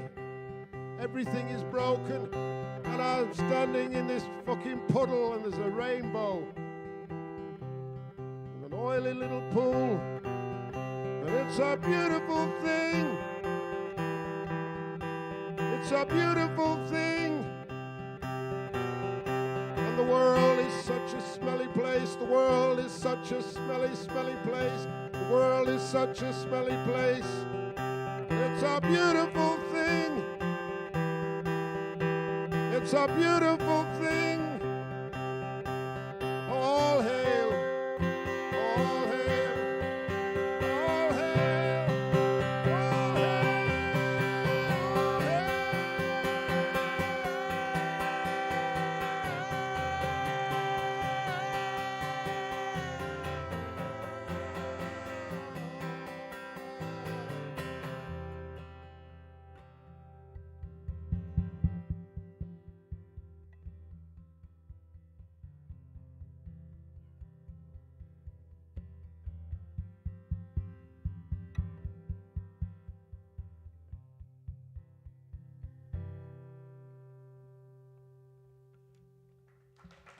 Thank you. This is the last one of the night. Thank you very much for coming out. No. This is it's a little song about a leaf that got trapped behind a windscreen wiper when we were going to do a gig in London. We were going to do a gig in London. It wasn't in Leeds. It wasn't in Leicester. It was in London. We were royally privileged to go down to the capital. We'd been appointed to go down there, and our little hearts trembled. My 54-year-old heart trembled, and my spots shone at 7 o'clock at night in that little car. We had the 3 of us, and we were so excited to be moving out of Leeds, moving to new horizons. Think of the possibilities, like maybe, who knew, Earl's Court, the Rainbow, whatever, these places down there that were where Frank Zappa had played and Billy Bragg. Places where actors walked, little actors, tiny little men in pinstripe suits like Kenneth Moore and John Mills that were all dead. Little dead men in pinstripe suits. We wanted to go down there. We wanted to smell them. Smell the rancid little bodies. Bring them back to life. Stroke them. Give them compliments. We were driving along, and there's a little leaf trap behind the windscreen wiper. It's just there, and it's like annoying. It's a little nuisance because it's blocking this beautiful, pristine windscreen we've got there. And we've got everything ready. We're all packed up. We're a unit. We're like a little kind of force. We've got crisps, CDs.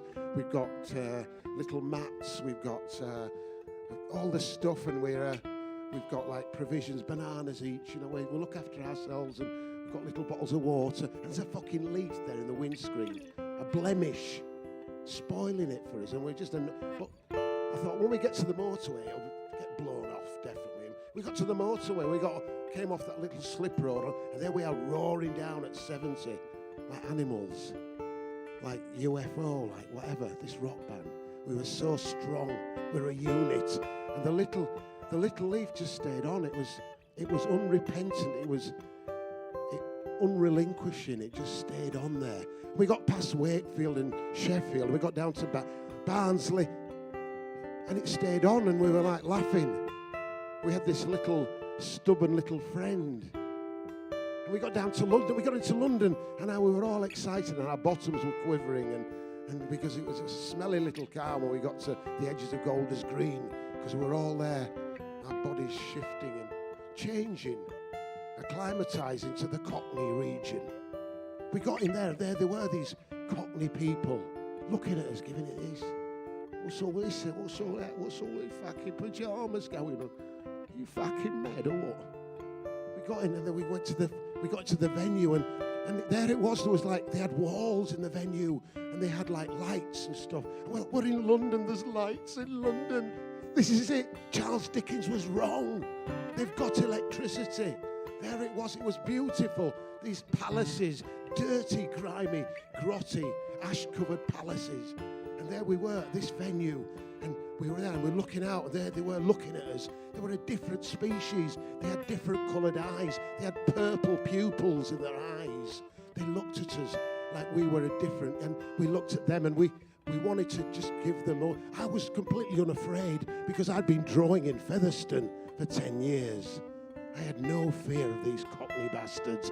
And I did this, and I threw some shapes. I threw straws at them. I intimidated them. And I'm a big softy. They didn't realise I was just being a theatrical, a lovey. I was being like Ian McMillan or whatever his name, McKellen, or, you know, being a fucking, to be or not to be, you fucking bastards. And they were backing off. There was Jules Holland backing off. All these different stars, they're looking at us. We felt excited, alive. We were in the place, the success hole, the hole of success, where everybody had sex perfectly, where everybody knew what to do in a restaurant. We were there, we weren't flummoxed. This is it now. We began to take, and I was giving it the, I started giving it all. I said, you are fucking heavy, you fucking cunt. I became a fucking Cockney. I was a Northern Cockney. LS fucking 12. Fucking Armley boy. Did the gig. The gig was just transcendence. It burned. It was white hot. We came out shattered, lathered. Got in the car and we drove back towards Leeds. And we'd been paid a princely sum. We felt like successes. Thought we'll never have to play Leeds again. That's it. We've done London. Driving back, we stopped off at Gloucester Services and got in there, and I bought a coffee, a mocha, a fruit slice, and I got a packet of crisps, that was it, and a bottle of water, and that was £87. But it was nice. I mean, it was lovely. It was really nice. I mean, they had a little paper bag for the fly pie as well. It was beautiful, and then we got petrol, and by the time we got to Wakefield, we had like 21 quid each. So we felt a bit disillusioned and a bit like we'd been laughed at, or we felt smaller, we felt diminished. But then we saw the little leaf there. And the leaf was oblivious because it was dead. It was just a piece of dead matter. And I just sat there, looked at it, and it did nothing. I thought, if I write a song about this dead leaf, then I can make loads of money. And I did. I sat down and I got home and I wrote this song about this dead fucking leaf. It looked like an old man's scrotum. Just bits of veins in it and stuff. It was brown. It was mottled.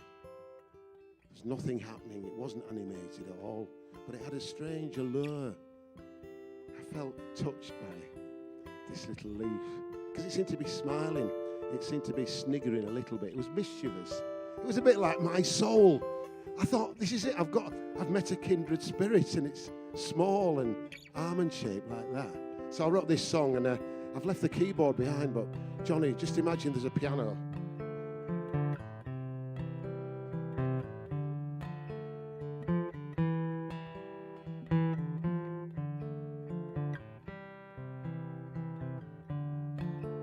Well, we carried the leaf all the way on the windscreen to London. We carried the leaf all the way on the windscreen back to Leeds. We laughed at the thought that it might just make it to Leicester, but it lasted to London and it hung on to Leeds. Sweet leaf of the north, you go back and forth, a little brown star to guide us on our way. Sweet leaf of the north, you go back and forth, a symbol of hope in a world that's cold and grey.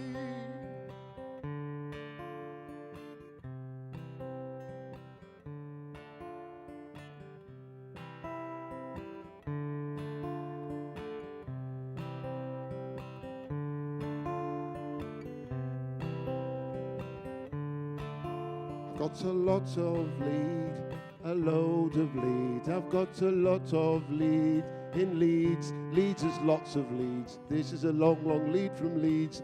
Hello, Leeds. How are you doing, lead? You're not looking so bad, lead. You're a black lead, aren't you? With tape on it. It's got tape on it. It's got tape on it. It's got tape.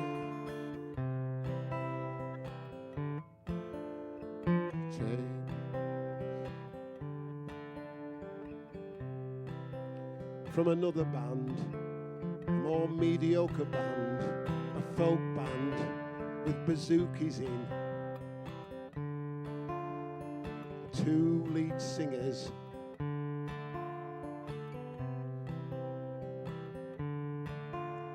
Now there'll come a time when you take a tumble and leave us and fall to the tarmac below. You give us hope, 'cause you're a survivor. You'll always be with us wherever we go. Sweet leaf of the north, you go back and forth, a little brown star to guide us on our way. Sweet leaf of the north, you go back and forth, a symbol of hope in a world that's cold and grey.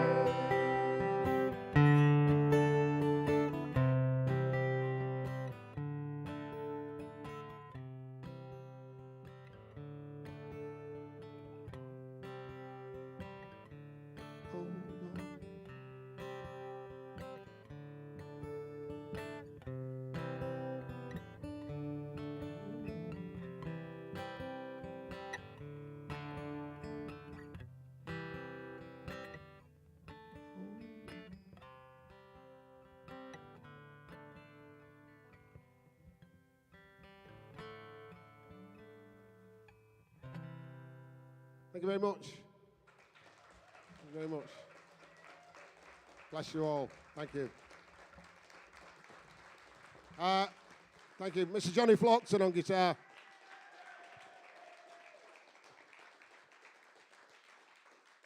Thank you, Elliot and Tony, for putting this on. And thanks to all of you lot for coming tonight and making this happen. And it's lovely.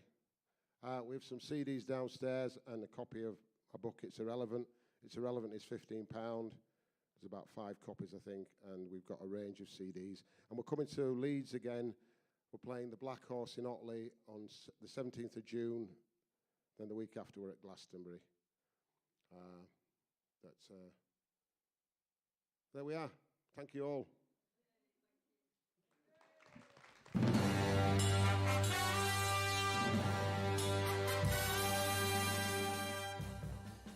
Music. Reviews. Chat. Poems. Comedy.